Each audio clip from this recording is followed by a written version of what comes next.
Welcome to my channel اسماعیل بھائی واقعہ۔ السلام علیکم ورحمۃ اللہ وبرکاتہ۔ آج میں اپنی ویڈیو میں بیان کرنے والا ہوں دنیا کے حریصوں کا حشر۔ کافی مصروفیت کے بعد آج کافی دنوں کے بعد اپنی ویڈیو بنا رہا ہوں۔ آپ سے گزارش اتنی ہے، چینل پر نئے ہیں تو چینل کو ضرور سبسکرائب کریں، ویڈیو کو لائک کریں۔ انشاءاللہ رابطہ ایک بار پھر بحال ہونے والا ہے۔ دنیا کے حریصوں کا حشر حضرت عیسیٰ علیہ السلام اپنے حواریوں کے ساتھ سفر میں تھے۔ انہوں نے ایک ایسا گاؤں دیکھا جس کے باشندے مکانوں اور گلی کوچوں میں مرے پڑے تھے۔ حضرت عیسیٰ علیہ السلام نے فرمایا، یہ لوگ غضب الہی کا شکار ہو گئے ہیں، ورنہ ایک دوسرے کو دفن کرتے۔ حواریوں نے عرض کی، یا نبی اللہ، کیا ہی اچھا ہو کہ ہمیں یہ معلوم ہو جائے کہ یہ لوگ کس جرم کی پاداش میں ہلاک ہو گئے ہیں۔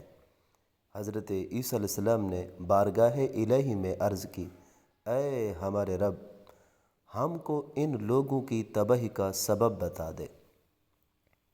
حکم ہوا رات کے وقت انہیں پکار کر انہی سے پوچھ لینا۔ جب رات ہوئی تو آپ نے ایک ٹیلے پر کھڑے ہو کر پکارا۔ ان میں سے ایک شخص نے جواب دیا، بولا، اے روح اللہ، ہم شام کو حسب معمول اچھی طرح سوئے تھے، لیکن صبح جہنم میں جا پڑے۔ آپ نے پوچھا، اس کا سبب کیا ہے؟ اس کا کیا سبب ہوا؟ اس نے جواب دیا، ہم دنیا پر فریفتہ تھے اور نافرمانوں بدکاروں کے کہنے پر چلتے تھے۔ آپ نے پوچھا، تم لوگ دنیا کو کس قدر چاہتے تھے؟ وہ بولا، جس قدر بچہ اپنی ماں کو چاہتا ہے کہ جب سامنے آئی تو خوش ہو گیا اور جب چلی گئی تو رنجیدہ ہو کر رونے لگا۔ آپ علیہ الصلوۃ والسلام نے پوچھا، تیرے ساتھی کیوں جواب نہیں دیتے؟ اس نے بتایا، ان سب کے منہ میں آگ کی لگامیں ہیں، ان کی باگیں تند مزاج اور کڑے فرشتوں کے ہاتھوں میں ہیں۔ آپ نے فرمایا، پھر تو کس طرح جواب دے رہا ہے؟ اس نے کہا، میں ان کی بدعمالیوں میں شریک نہ تھا، لیکن چونکہ میں ان کے ساتھ رہتا تھا اس لیے عذاب کی لپیٹ نے مجھے بھی نہ چھوڑا۔ آپ علیہ الصلوۃ والسلام نے پوچھا، اب تو کس حال میں ہے؟ وہ بولا، اب میں دوزخ کے کنارے لٹکا ہوا ہوں، معلوم نہیں کہ دوزخ سے بچ جاؤں گا یا اس میں دھکیل دیا جاؤں گا۔ حضرت عیسیٰ علیہ السلام نے حواریوں کو مخاطب کر کے فرمایا، عافیت کے ساتھ جو کی روٹی نمک سے کھا لینا اور ٹاٹ کا لباس پہننا اور گھوڑے پر سوار رہنا بھی غنیمت ہے۔ حضور نبی کریم صلی اللہ علیہ وسلم کا ارشاد، جو شخص اپنی دنیا سے محبت رکھتا ہے وہ اپنی آخرت کو نقصان پہنچاتا ہے، اور جو اپنی آخرت سے محبت رکھتا ہے وہ اپنی دنیا کو نقصان پہنچاتا ہے۔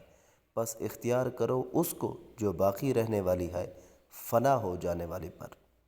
حضور نبی کریم صلی اللہ علیہ وسلم کا ارشاد، دنیا کی محبت ہر ایک خطا کی جڑ ہے، ہر ایک گناہ کی جڑ ہے۔ دنیا کی محبت جب دل پر نگاہ ڈالتی ہے تو دل سنگ خارا کی مانند سخت اور سیاہ ہو جاتا ہے، یقین کی روشن آنکھ اندھی ہو جاتی ہے، اس کے بعد دین کے دروازے بند ہو جاتے ہیں۔ حضرت ابو علی قلندر رحمۃ اللہ علیہ یہ حکایت اور احادیث ہمیں دنیا کی محبت اور اس کے مضر اثرات پر گہری بصیرت عطا کرتی ہے۔ حضرت عیسیٰ علیہ السلام کے واقعے سے یہ سبق ملتا ہے کہ دنیا کی حرص و ہوس انسان کو ایسے انجام تک پہنچا سکتی ہے جہاں وہ نہ صرف عذاب کا مستحق بنتا ہے بلکہ اس کے ساتھ رہنے والے بھی اس کی لپیٹ میں آ سکتے ہیں۔ حضور نبی کریم صلی اللہ علیہ وسلم کے فرامین اس حقیقت کو مزید واضح کرتے ہیں کہ دنیا کی محبت آخرت کے نقصان کا باعث بنتی ہے۔